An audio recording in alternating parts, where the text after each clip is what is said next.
کسی کو متاثر کرنے کے لیے آپ بڑے بڑے جو ہے حربے استعمال کرتے ہیں، کسی کو متاثر کرنے کے لیے محبت کرتے ہیں اس سے، کسی کو متاثر کرنے کے لیے اس کی مدد کرتے ہیں، بلا ضرورت مدد کرتے ہیں، کیونکہ آپ متاثر کسی طرح آپ نے اپنا مطلب نکالنا ہوتا ہے، اس لیے متاثر کر رہے ہوتے ہیں۔ آپ نے کبھی اس سے بات نہیں کی ہے، لیکن آپ آج جا رہے ہیں اس کے گھر میں کہ بھائی کیا حال ہے، ٹھیک ہو؟ وہ پوچھتا ہے آگے سے کیا کوئی کام ہے، وہ کہتا ہے نہیں میں ملنے آیا ہوں، کیا میں تیرا دوست ہوں، متاثر کر رہے ہیں آپ۔ لیکن میری ایک بات یاد رکھیے گا، آپ محبت سے متاثر کر لیں، دولت سے متاثر کر لیں، کسی بھی ایکٹیویٹی کو کریٹ کر سامنے والے کو متاثر کر لیں، جب تک اس کو آپ کی مدد کی ضرورت نہیں ہے نا، وہ آپ کی اس متاثر پن پر، آپ کی اس خوشامد پر، محبت پر لات ضرور مارے گا۔ اس نے آپ کی محبت پر لات مارنی ہے اور آپ نے کہنا مجھے دھوکہ ہو گیا ہے۔ لیکن ایک بات یاد رکھیے گا، کوے کے منہ میں تھا نا روٹی کا ٹکڑا، تو لومڑی نے بڑی خوشامد کی کہ آپ کی آواز بڑی اچھی ہے، آپ یہ کر سکتے ہیں، وہ کر سکتے ہیں، اب خوشامد ہو رہی ہے۔ اب کوے کے دل میں بھی لومڑی کے لیے محبت بیٹھ رہی ہے کہ یہ لومڑی تو کمال کر رہی ہے، یہ نانی اماں بن بیٹھی ہے، مجھے گود میں لینا چاہ رہی ہے۔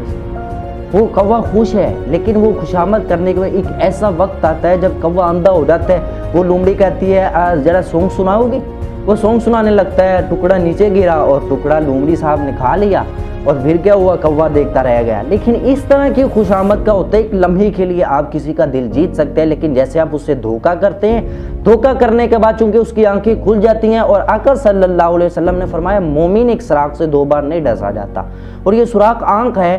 دل ہے، کہ آپ دیکھتے ہیں کہ آپ کو کسی فرینڈ نے، آپ کو کسی آپ کے کمپینین نے دھوکہ دیا ہے، تو آقا صلی اللہ علیہ وسلم فرماتے ہیں کہ دوبارہ نہیں ہونے دے گا۔ وہ ایک بار اس کو جو چوٹ لگی ہے، اس نے اتنا علم عطا کر دیا، اس نے معرفت عطا کر دی ہے کہ وہ جان لیتا ہے کہ اب میں نے سامنے والے سے دھوکہ اب نہیں کھانا۔ یہ دھوکہ آپ بچ رہے ہوتے ہیں، یہ ایک لمحے کے لیے دھوکہ ہوتا ہے کہ آپ کسی کو خوشامد کرتے ہیں مطلب کے لیے، جب مطلب نکل گیا تو آپ اسے چھوڑیں، پھر اس سامنے والے کو پتہ چل جاتا ہے کہ یہ خوشامد کر رہا تھا، دھوکہ کیا اس نے میرے ساتھ۔ لیکن دوسری بات ہے کسی کو متاثر کرنا، کہ آپ دیکھ رہے ہوتے ہیں وہ اسے مصیبت پڑی ہے، اسے مالی طور پر مدد کی ضرورت ہے، جانی طور پر مدد کی ضرورت ہے، محبت چاہیے اسے اس طرح کی چیزیں چاہیے کہ آپ کے پاس وہ موجود ہیں، آپ جاتے ہیں، اور آپ کا متاثر کرنے کا مقصد کیا ہے؟ یہ مقصد نہیں ہے آپ کا متاثر کرنے کا کہ یہ میں اس کی مدد کروں اور یہ پھر میرے آگے پیچھے ہو، کوئی کام تو نہیں ہے، میں آپ کی بھینسوں کو چارہ ڈالوں گا، میں آپ کے پاؤں دھوؤں گا، میں آپ کی شو پالش کروا کر لے کراؤں گا۔ اگر آپ یہ مطلب لگ کر رہی ہیں نا، تو پھر آپ یہ سوچ لیجئے کہ آپ اس کو تو متاثر آپ نے کر لیا ہے، وہ آپ کا فین ہو چکا ہے، لیکن جو اللہ تعالیٰ سے آپ کا حساب ہونا ہے، اس وقت آپ پھنس جائیں گے، کیونکہ آپ نے صرف اور صرف اپنے آپ کو راضی کرنے کے لیے اس بندے سے اس کو مدد کی، اس بندے کی متاثر کیا اس کو۔ لیکن تیسری جو کائنڈ ہے نا، وہ متاثر آپ کس لیے کر رہے ہیں؟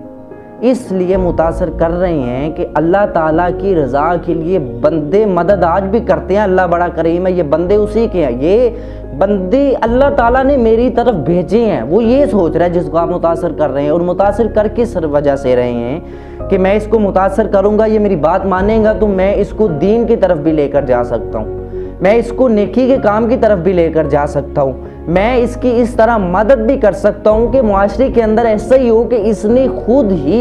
اپنا کام خود کیا ہے، میں نے مدد کی نہیں ہے، چوری چھپے آپ اسے ایک خفیہ طور پر دے سکتے ہیں۔ یہ متاثر کرنے کا، پھر آپ اس سے محبت بھی کرتے ہیں، آپ اس سے مالی طور پر مدد بھی کرتے ہیں، آپ مختلف طریقوں سے اس کا دل جیتتے ہیں۔ لیکن متاثر کرنے کا کیا مقصد ہے؟ اللہ کی رضا ہے، آپ پھر کامیاب بھی ہوتے ہیں، آپ کا انجام یہاں بھی بہت اچھا ہوتا ہے، وہاں بھی بہت اچھا ہوتا ہے، آپ کو سب مل رہا ہوتا ہے، خزانوں کے اندر سے مل رہا ہوتا ہے۔ فَبِأَيِّ آلَاءِ رَبِّكُمَا تُكَذِّبَانِ، پھر کون سی نعمت کو جھٹلاؤ گے؟ اللہ تعالیٰ فرماتا ہے کہ ہر نعمت دی ہے، 5 کو جھٹلاؤ گے، لیکن آگے آپ نہیں دیکھ رہے کتنی پڑی ہیں، 10 کو جھٹلاؤ گے، آگے آپ نہیں دیکھ رہے کتنی پڑی ہیں، آپ جھٹلا نہیں سکتے، کتنی کو جھٹلاؤ گے؟ نعمتیں جھٹلا کر آپ تھک جائیں گے، ختم نہیں ہونے والی۔ آپ کا مشن تو اچھا ہونا چاہیے، آپ کا تو ٹارگٹ اچھا ہونا چاہیے، اللہ آپ کو جزا دے گا، اور اسی طرح آپ کی لائف کامیاب ہونی ہے۔ یہ چھوٹی چھوٹی موٹیویشنز کہ میں یہ کر دوں گا، وہ کر دوں گا، پہاڑ چیرنے ہیں، وہ چیرنے ہیں، یہ پہاڑ چیرنے سے پہلے آپ کی جو بیسک ہوتی ہیں وہ نہیں آپ کو بتائی جاتی۔ آپ جب بیسک کے اندر ہی سٹیپ نہیں اٹھائیں گے تو آپ پہاڑ کیسے چیریں گے؟ جب آپ کے پاس کوئی روحانی طور پر مدد ہی نہیں ہوگی، اللہ تعالیٰ کا قرب ہی نہیں ہوگا، کس طرح پہاڑ؟ آپ کے پاس وہ طاقت آپ خود کریٹ کر ہی نہیں سکتے، طاقت تو اسی نے دینی ہے، اسی کی دی ہوئی ہے، اسی کی بینائی دی ہوئی ہے، اسی کا نور دیا ہوا ہے۔ جب تک وہ ہی نہیں راضی ہوگا آپ کیا کر سکتے ہیں؟ آپ کچھ بھی نہیں کر سکتے۔ اس لیے اپنی بیسکس چیزوں کو سب سے پہلے آپ سیٹ کیا جائے، اگر وہ سیٹ ہیں تو پھر آپ پہاڑ چیر سکتے ہیں، طوفان سے لڑ سکتے ہیں۔ اور وہ طوفان سے مراد کوئی میں تخیلات نہیں بیان کر رہا، اصل طوفان کے آگے بھی آپ یوں سینہ چوڑا کر کے کھڑا ہو سکتے ہیں، اس کی جرأت نہیں ہو سکتی آپ کو کچھ کہہ سکے۔ یہاں تو بڑے بڑے ولی اللہ اتنے بڑے ظالموں کے سامنے کھڑے ہوتے ہیں، وہ ظالم جس نے ملک ایک ہاتھ کے اندر تباہ کر دیا تھا، اس کے سامنے جب ولی اللہ کھڑا کرتا ہے تو وہ ظالم جو ہے وہ اپنی یہ انگلی نہیں اٹھا سکتا اس کے سامنے۔ یہ ہوتی ہے اللہ تعالیٰ ساتھ ہے، بیسک چیزوں کو انہوں نے سیٹ کیا ہے، بیسک چیزیں سیٹ کرنی چاہیے آپ کو۔